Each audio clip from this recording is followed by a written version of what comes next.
Everybody, welcome back to Memory Care with Teresa Youngstrom. We're actually recording episode 15. Is this incredible?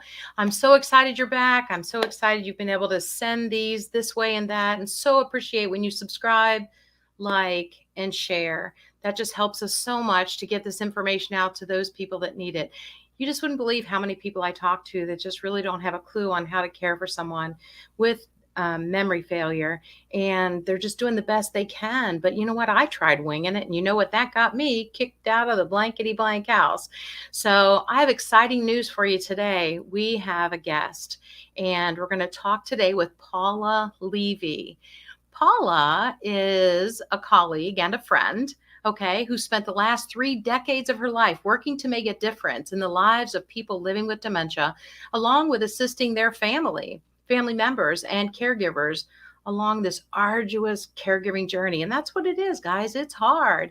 She graduated from Pepperdine University, earning her bachelor's in leisure, science, and recreation, but the emphasis was on geriatrics. She definitely has a lean and a bent towards caring for these people. Then she earned her trainer, consultant, and advanced consultant certificates from Teepa Snow with Teepa's positive approach to care. And the hard part is she continues to complete those extensive recertifications annually, just so she's up on the latest information for you. She's the founder and former executive director of Daybreak, first and only program to provide adult day services to El Paso, Teller, and Park City residents in Colorado. She also worked as an activities therapist and nursing home administrator at Namaste's Alzheimer's Center in Colorado Springs. At Namaste, she also had the opportunity to develop, implement, and manage the adult day program at both the primary facility and a satellite branch. Wow, Paula, welcome to the podcast. Thank you so much, Teresa. It's a pleasure to be here. Yeah. And, you know, we're friends several years going back, came together through Teepa Snow, which is so great. Yeah. But I am just so impressed with what you've done and what you have still going on. And so let's just start with, how did you know that that line of work was going to be, you know, your passion, you know, and vice versa? How did you know you had a calling for this? Right. I grew up with all 4 of my grandparents in my life. They were all 4 at our wedding, which was very, very special. And they lived into my late 20s. I lost all of them, I could think, before I was 30. But I just adored my grandparents, and that instilled my love for the elderly. I did field works for my degree with healthy seniors at the Colorado Springs Senior Center. And then the second field work I chose to do at a nursing home. And that was before Alzheimer's units were even a thing. And so I worked with just the residents on the floors at the nursing home, and just really fell in love with the geriatric patient, the resident. And so then I went back after I graduated to that same nursing home and got a job in activities. And they had just put secured doors up at the end of a hallway, and that was their Alzheimer's unit. I think actually that was like the beginning of what Alzheimer's units were. Halls at the end of a hallway in nursing facilities, and they had put all of the wandering residents back there, and they called it their Alzheimer's unit, and they needed someone to go back and connect with those folks and engage them in some sort of activities throughout the day. And I said, you know what, I'll give it a go. And I never looked back. I found my people, I found my calling, and I'm in my 34th year of doing this kind of work, and I absolutely love what I do. Yeah, it definitely is a calling. And if you talk to people, there are some people that are so afraid of this group of people. And I'm like, what do you mean? What do you mean? You know, we're supposed to care for our parents and our grandparents. It's really a great thing. And because the American way has been for children to move out of town, it's gotten much more difficult for this to happen. So thankfully, companies like you who can bring in help and educate, just so vitally important. So what do you think are the most important aspects or elements of the business that you do now?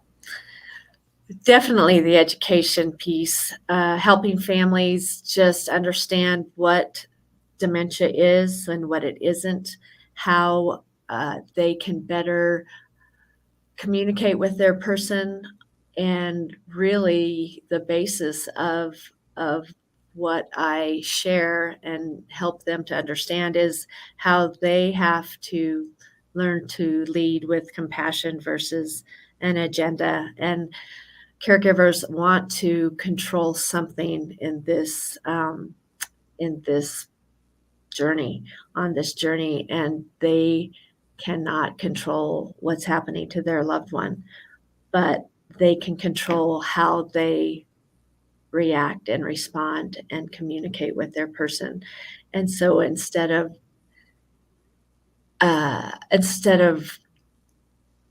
controlling, trying to control their person, I help them learning to control how they react and how they respond and what they can do to better be with their person versus trying to control something that they'll never be able to get a grasp on.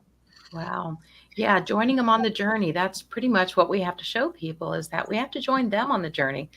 And the journey could look different at 10 a.m. or 10 p.m. And we're the ones with the good brain who have to be willing to adjust and put our agenda in the back pocket and go in there and care for them. So as you're training families, I know you must have some great stories where the aha moment hit, you connected and they're like, oh my goodness. So can you share any stories with us? Oh, sure. Just, my recent family that I've been working with for almost a year now, their mother was not letting anyone in their home and barely letting them in their home to help care for her as far as laundry and straightening the house and meals, and they had taken my 5 week Dementia 101 series, my Care Partner Support series course that is part of my advanced consultant training. The son, daughter-in-law, and the husband of the person living with dementia. And they just said, Paula, there's no way you're going to be able to meet her because she barely lets us in the house. And I said, okay, well, I'm up for the challenge. And so I said, tell me a little bit about her. And they said, well, she basically started the youth baseball program in our community, and she was educator, and she did this and she did that, and for some reason she thinks she was like one credit away from her PhD. And I said, okay, so that's what I'll go with. And so I told the daughter-in-law I'd meet her at this woman's doorstep, and I get in. And so we knocked on her door, and I had before I joined them, I made a name tag from the local university in town. I just pulled their logo off, and I had made a name tag that said University of Colorado, Colorado Springs, PhD candidate Paula Levy, and I had a list of questions for her to answer for my thesis that I was working on. And so we knocked on her door, and her daughter-in-law introduced me and said, I know you don't want anybody to see you or to come in, but my friend here is working on her PhD. And she goes, PhD? Come on in. Oh, that is fantastic. So now I visit her at least 3 times a week. And I have for almost a year now, and I have gotten her foot care done, and I've gotten a hair person to go in and cut her hair regularly, and just lots of things that have really changed the quality of her life that would not have happened had I not been able to improvise and come up with a way to step into her world and connect, and now have a friendship that is really, really special. That is so special. And I love the part of how we personalized your your way to get in and your way to connect. You personalized all that. And if we hadn't taken the time to get that background information, we never would have connected in that way. And yet you hit the nail on the head. It was just what she was hoping for and longing for. Right. I try and explain that people need purpose. I don't care how old you are. You need purpose. You can't just sit and watch TV or wander around the house aimlessly, but that was so beautiful. What you did was to connect with her. And wow, that's incredible. Something else I'm intrigued by is the name of your company. So I need you to elaborate on that. And how did you come up with that? Well, like my former day program, which was Daybreak, which was just really it was what it was titled, a break in the day, a break in the day for the caregiver and for their loved one. Never Alone is really letting the person, the caregiver, know that they aren't alone on this journey and that they really shouldn't be, and nobody should walk this journey alone. But the person living with dementia, brain change, shouldn't ever feel like they are alone either. And so my connection isn't just with the caregiver, but it's with their person also. And so nobody should feel alone on this journey. And it is so easy to feel that way and to isolate, that I just really wanted to speak to not just the caregiver, but to everyone involved. And because dementia is a family disease, unlike any other diagnoses, I just really wanted everyone to feel like they should never feel alone. And so I just went with my heart. That's good. And yeah, your passion, your compassion, your empathy, everything shows through. And that'll make you a better consultant every day of the week.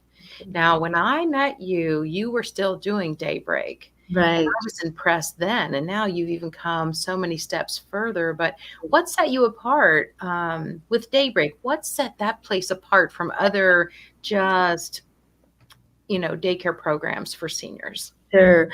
The home-like setting. Daybreak was a home away from home, was our tagline, and it was actually a home. It wasn't a commercial building. It wasn't in a strip mall or anything. It actually was a home that was zoned residential and commercial. And so people felt like they were walking into someone's home. And so that in and of itself was huge. And so people felt like they were just going over to a friend's house. We had recliners and we ate lunch in a home style, family style setting.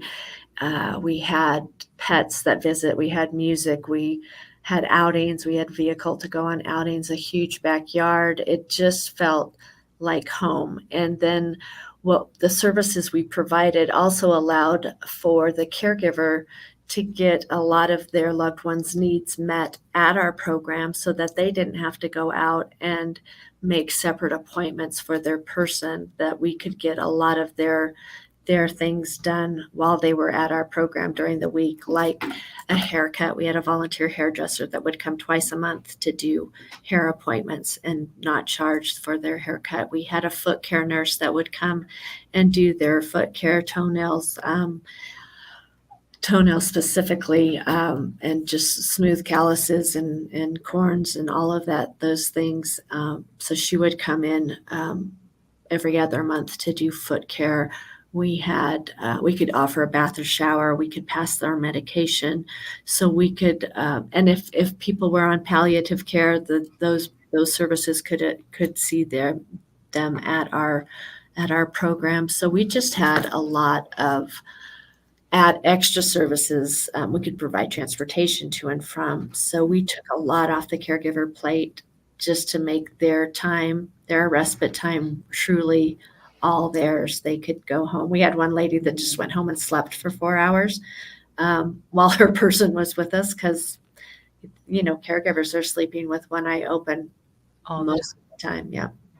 So Wow, you provided so many extra things. I mean, toenails alone are difficult for a family to manage. Absolutely. Yeah, and so to have all those extra things. Now, how many residents, how many people could attend? How much space did you have at So Daybreak? at Daybreak, it was small. It was 1,000 square foot house. So the state limits the number, and it corresponds with the square footage. So Okay. at Daybreak, I could have 5. Okay. I've relocated from Woodland Park to Colorado Springs, and I'm currently looking for a new location, a new program actually. So my new program is going to be called A Place Like Home, and I'm currently looking for probably a 3,500 square foot building that will be able to accommodate maybe 12 to 15 participants a day, because the need is not going away and the need is tremendous. And what that does is it keeps people at home longer. It keeps the caregiver refreshed and um, recharged and ready to be a better caregiver, and it keeps their loved one out of a premature nursing home placement. So that's what day programs are all about. So Yeah, and you were an absolute lifeline to those families, though. Just a yes, lifeline, because you still have daughters who need to work, or sons. You have family members that need to still work. If they're making the sacrifice of keeping mom or dad or their spouse home with them. It's a huge sacrifice, but it's awesome. I mean, we know too well that keeping them in their same location because you change location on somebody, boy, that really spirals things out of control sometimes. It's so hard to adjust. And so, right. So, yeah, and my day program idea in my other community started because I was doing caregiver support groups, and those caregivers couldn't even get away for an hour of support. They didn't have any place to take their person, and they surely couldn't leave them home alone. right. So now I actually do 4 caregiver support groups a month, and know that that program I'm planning to start is going to fill quickly, because I know right now there are so many caregivers in line that want an application that I don't even have started yet, but I need to start an inquiry stack, because I already have names and numbers of people that are ready to start coming when the program opens. So it's Yeah, exciting. so we need anybody listening who has an idea for a good location for you in the Colorado Springs area. We need to be able to get back with Paula, because this is just a wonderful endeavor, be such a wonderful thing for the community. And you know what? You really don't appreciate it until you've been there. So true. Once you've lived through this with a parent, you have a whole new perspective.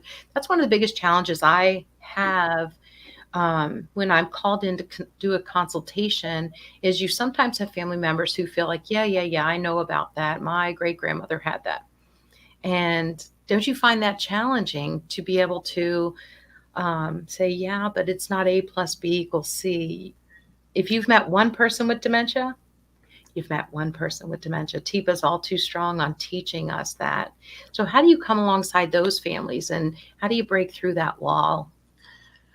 Of those, yeah. So it's interesting you said that, because one of the first families I did my 5-week course with, the gentleman, the hands-on caregiver of the family, literally said on Zoom in front of his siblings, "I don't know why we're even taking this course. Dad's just fine after happy hour." And the other siblings were like, and I said, "Well, aren't we all? Isn't that what happy hours?" Right. Is that the best thing for him, though? Right. By the end of the course, sharing the knowledge and information and approaches, he was like, "Oh, I get it now." He understood dementia. He understood the 4 truths of it.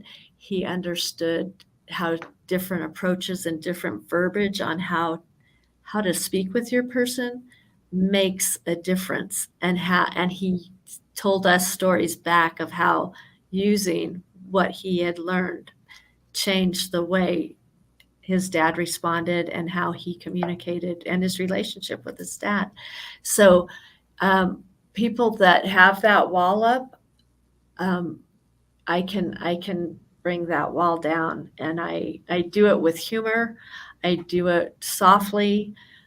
Uh, lots of humor. I'm all about humor. But families, it's hard. It's hard because they might be looking at their own future.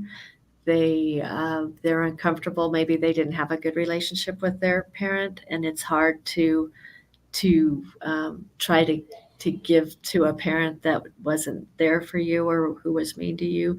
So there's a lot involved on everyone's plate as they start navigating this journey.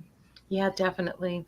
And don't you find that in a family setting, depending on who's in town, who's out of town, who's closest doing all the care, who flies in for a weekend twice a year, they all have a different perspective on how this person is doing.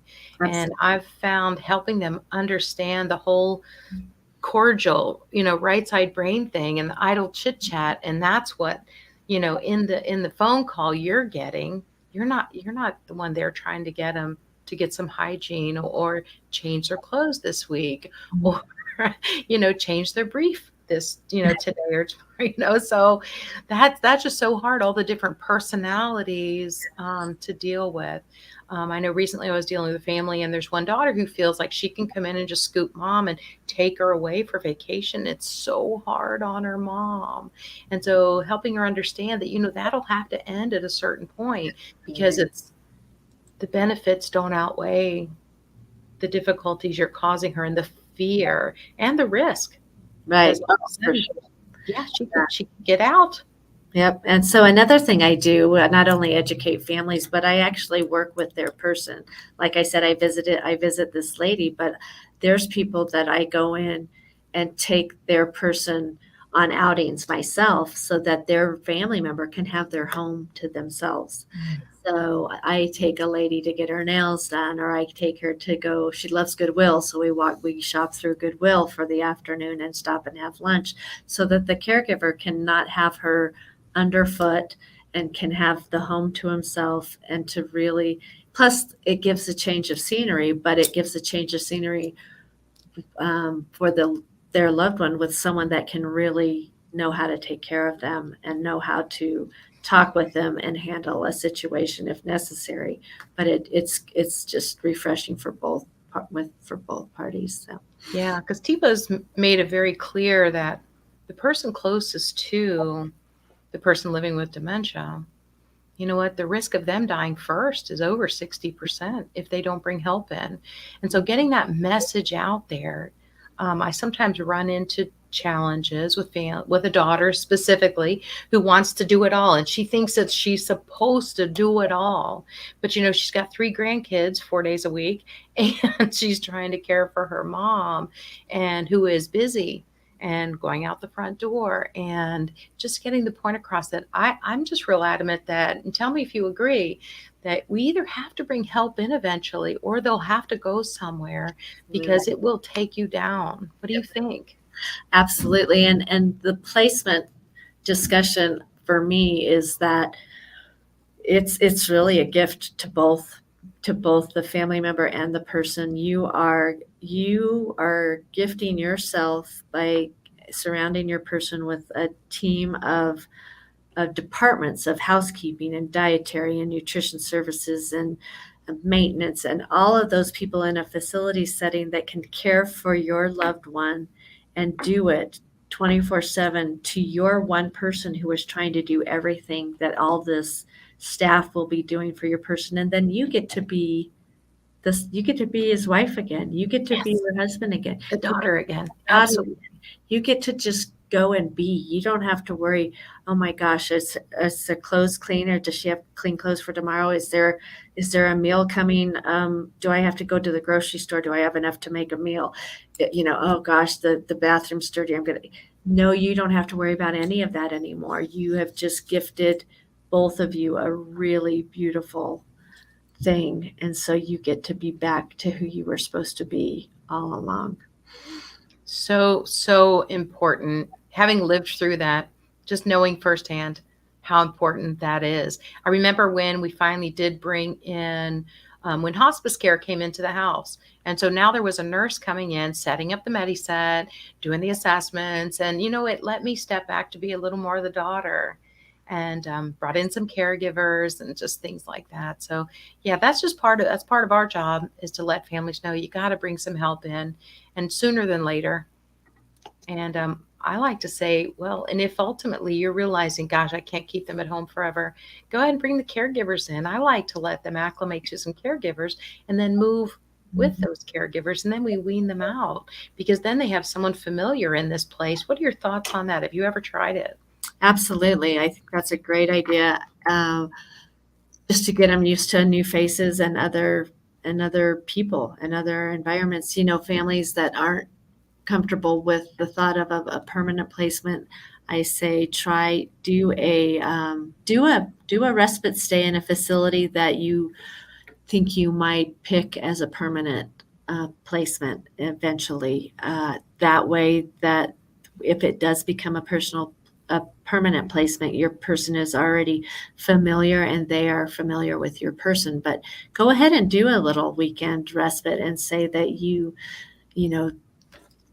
have to go out of town for something, or that some family members, they don't even have to make anything up. They've had to have surgery, or that has them recovering for a few days, and they know that they're not going to be able to care for their person like they need to. So they do a little short stay in a facility, and that way everyone gets their foot wet, knowing what it might be like down the road with a permanent placement. So I like that idea too, and then just getting people used to sharing the care, for sure.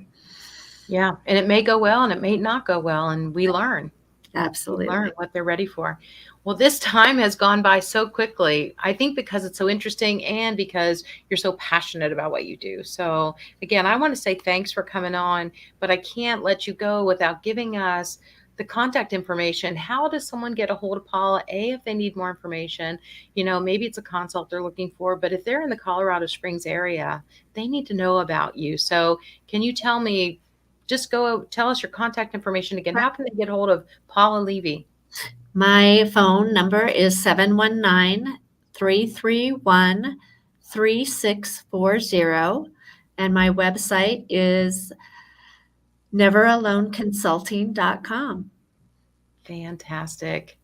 Well, I just thank everyone who's here today. Thank you, Paula, for all this information. We'll have to do it again. Absolutely. And, yeah, we'll definitely have to do it again. And next time I'm in Colorado, I have to find you. My son is there, and so we've met before. Yes. But thanks everybody for being here today. Be sure and subscribe, and share this information with someone who's maybe not sure about, adult day programs, or not sure about if a consultation would help in your situation. I'm all about the consultation.